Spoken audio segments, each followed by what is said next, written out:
বাসায় আসলি কেন? আমরা এটা কি তোর জামাইয়ের বাসা?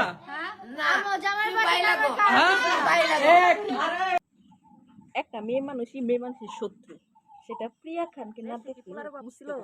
দেশে ফুলার মধ্যে কি সব ফাড়া করে গেছে। হ্যাঁ, যে ইমরান তালুকদার বিপির জন্য একটা পাগল কি জন্য? আল্লাহ কি তোদের মা মেয়েকে লজ্জার ভ্যাকসিন দেয় নাই?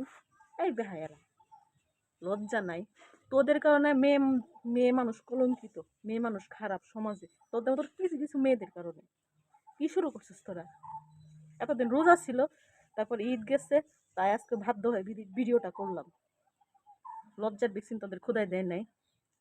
যে মানুষ ধর্ষিত হয় সে মানুষ তো লজ্জায় মুখই দেখাইতে পারে না, অভিনয় করার জায়গা পাস না। না, ইমরান বিপিরে জেলে ঢুকাইছিস, সুমায়ারে জেলে ঢুকাইছিস, কি লাভ হয়েছে? সুমায়া ইমরান জেলে যদি 20 বছরও থাকে, তা তো তোর মতন খারাপ মেয়েরে বিয়ে করবো না রে।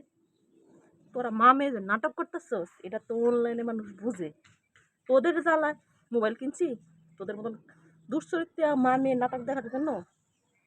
ওই বিয়া তো লজ্জা নাই? ওই দুইটারে জেলে না ঢুকায়, সুমাইয়া ইমরানকে জেলে না ঢুকায় তোদের মা মেয়েরে ঢুকানো দরকার। আর তোদের মা মেয়েরে এই যে দেখো, এটা দেওয়া দরকার। মতো নষ্টা দুশ্চরিত্রা মেয়েদের কাছে কিছু কিছু ভালো ছেলেরা, বুঝতে পারছো, অসহায়। তোদের এত চুলকানি, খেজুর গাছে যাইতে পারস না? খেজুর গাছ চিনস না? আশেপাশে খেজুর গাছ নেই? হ্যাঁ, তোর মা মেয়ের এত চুলকানি, তোদেরকে খালি দর্শনই করে, খালি দর্শনই করে মানুষ। তো খেজুর গাছে যা, তোদের মা মেয়েকে যেরকম বাস আছে না, বাস দেওয়া দরকার, এরকম করে দেওয়া দরকার।